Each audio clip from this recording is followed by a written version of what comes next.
కొంతమంది ఏ చెప్పినా ఫీల్ అయిపోతూ ఉంటారు అనేసి, వాళ్ళకి బాధే కావాలి. కాబట్టి వాళ్ళకి మనం ఎంత ఉద్ధరించినా ఎంత బాగా చేసినా మళ్ళీ ఇంకో సమస్య ఇంకెక్కడైనా దొరుకుతుందా అని చెప్పి వెతుకుతూ ఉంటారనమాట.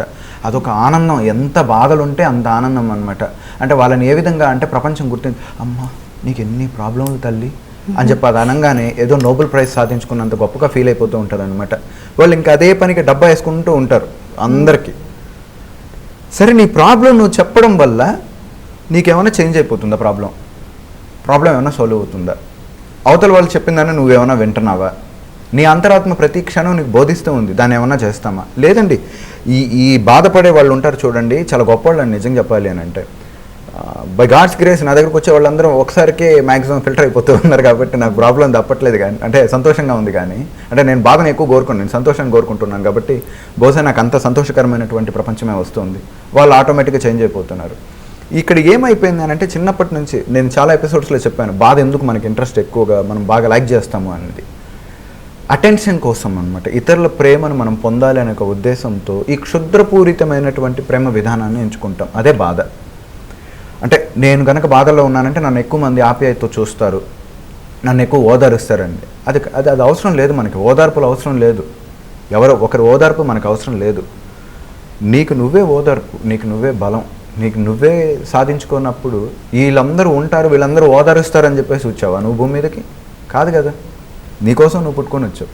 సో కాబట్టి ఏంటనంటే ఏం ఉపయోగం? ఒక్కసారి ఒక క్వశ్చన్ మార్క్ వేసుకోండి. ఫస్ట్ థింగ్, ఇప్పుడు నేను ఏడుస్తాను, ఏడిస్తే నా ప్రాబ్లం సాల్వ్ అయిపోద్దా? ఏడవండి, గంటల తరబడి ఏడవండి, గంగాలాలు ఏడవండి, ప్రాబ్లం ఏం లేదు. బట్ ప్రాబ్లం సాల్వ్ కాదు, మనకి ఇంకా ప్రాబ్లం ఎక్కువైపోతుంది, స్ట్రెస్ ఎక్కువైపోతుంది, రోగాలు వచ్చేస్తాయి. దానివల్ల లాంగ్ రన్లో చాలా ఇబ్బందులు ఏర్పడతాయి. ఇక రెండో కేటగిరీ అని అన్నారు, అస్సలు దేని గురించి పట్టించుకోరు, చాలా టేక్ ఇట్ ఈజీ. సత్యం తెలిసిన వాళ్ళు చాలా తక్కువ మంది ఉంటారు పాపం. ఏముంది ఈ ప్రాబ్లం అంటే దే నో అనమాట, ఇది ఎక్కువ కాలం ఉండదు అని చెప్పేసి. ఒక కొటేషన్ ఉందన్నమాట, చెప్తాడు. శ్రీకృష్ణుడి దగ్గరికి ధర్మరాజు వచ్చి అడుగుతాడు, ఒక క్వశ్చన్ ఉండాలి, అది ఎలా ఉండాలి అని అంటే, బాధలో ఉన్నవాడికి సంతోషాన్ని ఇవ్వాలి, సంతోషంగా ఉన్నవాడిని బాధకి ఇవ్వగలుగుతుంది అనే కొటేషన్ ఏదైనా ఉందా, ఒకటి చెప్పవా అని చెప్పేసి అంటే, ఇది ఎక్కువ కాలం ఉండదు అని చెప్పేసి చెప్పాడంట. సో సిమిలర్లీ బాధలో ఉన్న వాళ్ళకి అది ఎక్కువ కాలం ఉండదు, కొంతకాలమే. మనం చేసుకున్నామనంటే మనం పుట్టికే ఒక పెద్ద బాధతో కూడుకున్నటువంటిది. మనం పడుతూ లేస్తూ ఉన్నాం కదా, అదో దానికంటే పెద్ద బాధ ఇంకోట్లేదు. అనుక్షణం మన శరీరం లోపల బాధను అనుభవిస్తూ పోతూనే ఉంటుంది. ఇన్ని బాధలు అనుభవించినవి ఈ ప్రాబ్లం నీకు ఒక ప్రాబ్లం కాదు. ఈరోజు కప్తే రేపు, ఎల్లుండి, ఆ మరుసనాడు ఏదో ఒక రోజు నువ్వు విన్ అయిపోతావు, నువ్వు సాధించి తీరుతావు. సో కాబట్టి దాని గురించి ఎక్కువగా ఆలోచించకుండా జీవితం అనే గమనంలో నువ్వు ప్రయాణం చేయడానికి ప్రయత్నం చేయి. రోజుకు ఒక చిన్న స్టెప్ వేసుకుంటూ వెళ్ళు, ఒక అడుగు వేసుకుంటూ వెళ్ళు. 365 రోజుల తర్వాత వెనక్కి తిరిగి చూసుకుంటే నువ్వు 365 అడుగులు వెళ్ళిపోయి ఉంటావు. కానీ ఏమీ వేయకుండా అక్కడే కూర్చొని ఉంటే ఫలితం శూన్యం.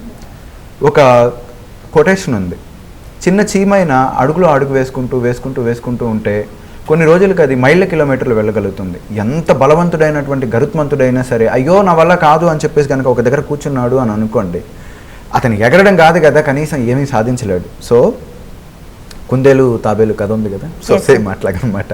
సో మ్యాక్సిమం ఎందుకు ఇలా ఉంటారు అని అంటే, వీళ్ళకి బాధ ఆస్తి అండి, వీళ్ళకి బాధ అన్నది అస్సలు ఇష్టం ఉండదు. సో అందుకనే వీళ్ళు ఇలా ఉంటారు.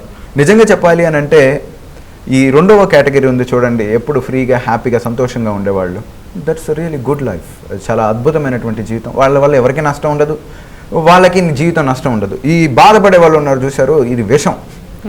వీళ్ళ వల్ల వాళ్ళు చెడిపోయిందే కాకుండా పక్కన వాళ్ళు చెడిపోతూ ఉంటారనమాట. సో మ్యాక్సిమం ఏంటనంటే, బాధపడడం వల్ల ఇంచు కూడా లాభం లేదు అనే విషయాన్ని ప్రతి ఒక్కరు అర్థం చేసుకొని అసలు సొల్యూషన్ ఏంటి అన్నది ప్రయత్నం చేయాలి. సొల్యూషన్ వైపు ప్రయాణం చేసాము అని అనుకోండి, ఆటోమేటిక్గా ప్రాబ్లం సాల్వ్ అయిపోతుంది. That's it.